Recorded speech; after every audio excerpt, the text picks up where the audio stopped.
the Honorable Rat pedal. Oh, one of my very favorites.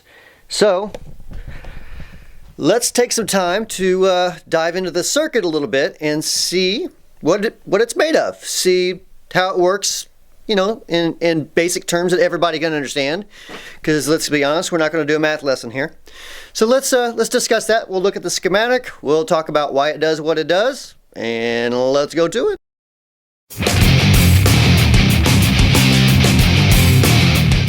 All right, so what we're looking at right here, well, here for you, here for me, is the schematic for the Proco Rat Distortion pedal. Now, this is done by electrosmash.com. Fantastic site.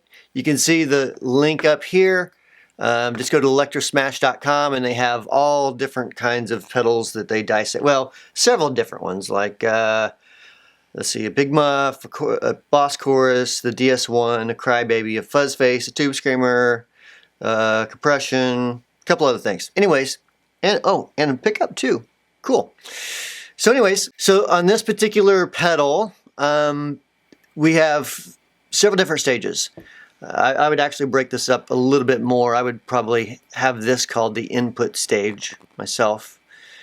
But they call this the clipping stage, tone control, output stage. I'm going to break it up a little bit more than that. But they have a lot more of the details on there. They ran the Spice calculations and everything. Spice being the software that you can draw a schematic and it'll tell you like EQ curves and gains and all that kind of stuff. So you don't have to pull out a calculator. So basically, let's go through what's going on here.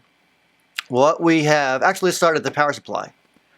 So what we have is this resistor right here, this 47 ohm. This diode is for current protection. So if you put, you know, reverse current or you know, DC on the wrong inverted as far as coming into the pedal, then it's not going to work.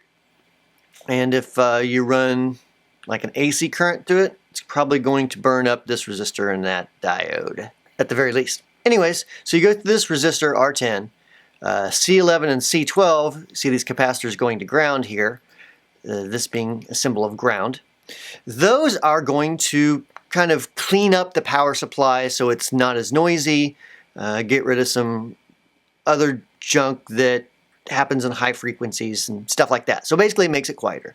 This little network here, this R12 and R11, helps to create half voltage, which you use to bias the op amp in this instance. And we'll get into that in a second. So when we look at the signal, here's our input jack. We hit this resistor first, R1. R1 goes to ground, and it helps with basically discharging C1, which you don't need to know what that is. But basically what it's doing is there'll be a pop without it. So when you turn the pedal on or off, then you'll hear more of a pop. So this R1 actually helps to get rid of that pop sound. And not pop music, it's a whole different topic. R2 is a resistor that goes to this power network. So that's going to bias the op amp, basically meaning put it in an environment where it will work properly. The signal goes through R1 with a capacitor to ground, which does two things. This is a fairly large capacitor, not physically large necessarily, but larger than what many circuits use. It's going to do two things, or a couple things. It's going to help get rid of like AM frequencies. If you ever turn on a pedal and you hear like AM stations playing in the background, sometimes that's because that capacitor is missing. And so you can sometimes put a capacitor right there, or right there, and it helps to get rid of that. In this instance, it does that, but it's also taking off a bunch of the high end, not a bunch, but a bit of the high end to kind of shape the sound of the distortion and the feel. We go into op amp, the op amp here. So the LM308 is an op amp that has some slew problems, we could say. Basically, it wouldn't be the most efficient use for an audio application in today's standards. But for guitar players, it sounds good. Because of that slew rate and this capacitor C3 right there, it actually takes off some more high end, and it kind of gives you a little bit of chewiness. I hate using descriptor words like that, but that's the best way to describe it. A little bit of chewiness just because of you're clipping the op amp as well as the diodes, as we'll see in just a minute. C4 here actually takes off some more high end. So again, this is all, we're filtering audio at every stage. This is the potentiometer. That's where the knob goes on top of the gain pot. So as you increase this resistance, you get more gain. R4 and C5, as well as R5 and C6, which are in parallel. So those resistor and capacitors will form what the signal looks like that's getting amplified and clipped here in a minute. So don't confuse gain with clipping. Gain is kind of like a multiplication of the amount of guitar signal that's coming in. And if the op amp can't reproduce that, then it just starts clipping, which is the sound of distortion. So this op amp, you are getting some op amp clipping as well. And we go out C7, which is a big capacitor, 4.7 microfarad. It just means that it's taking a big amount of signal, not really limiting any of it, not taking a whole bunch of lows off of it. We go through R1, and then we hit the diodes. So we're limiting the signal just a little bit before it hits the diodes, which isn't necessarily a bad thing.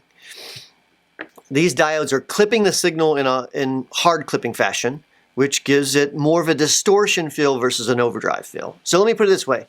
Gain-wise, we're actually pretty close to mathematical gain, let's call it. We're close to the same amount of mathematical gain as you would have in a tube screamer.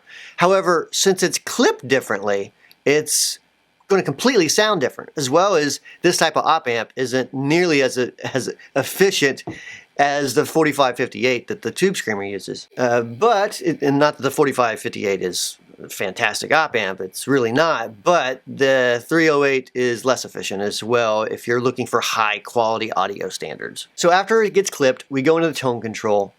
This again is the potentiometer for the tone control. That's the part the knob sits on, the potentiometer. It goes through R1 and this C8, which goes to ground. So this forms a low pass filter, meaning lows pass through, but not all the highs.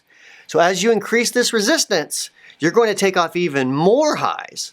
That's why it's set up as the potentiometer is set up as a variable resistor. So you're changing the resistance as you move that knob. So if you think about it this way, it's a good way to think about this. If you can change that frequency by changing that resistance, then that means that this resistor, R7 for example, if R7 isn't exactly 1.5K on Rat pedal A versus Rat pedal B, well now these two pedals sound different because we're affecting different frequencies. And it's that way for many of these other parts and many parts in schematics in general.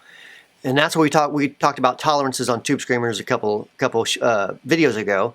That's kind of what I'm talking about. You're changing all these frequencies, and that's why they're sounding a lot different. Getting away from the vintage mojo fairy dust talk, right? So we go through this tone control.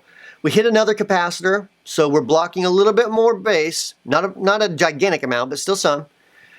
This resistor here helps kind of bias this FET buffer. So this is a JFET buffer, meaning it's going to take this signal, convert it to a low impedance, and it's not going to amplify the signal any. It's just going to create a good, safe environment for the sound. We go through another capacitor because you have DC on this a type of voltage on this JFET. So we want to block that. We only want the sound to pass. We don't want any of the power to pass, which would create noise. So we go to this 1 microfarad capacitor, and then we go to the volume potentiometer. That volume controls how much of the signal either gets thrown to ground. In other words, you wouldn't hear it because it's at ground. Kind of like erasing, not really erasing, kind of like patterning the sound. So that controls how much of the sound goes out of the pedal through the input jack. I hope that kind of helps explain to you guys how the schematics work.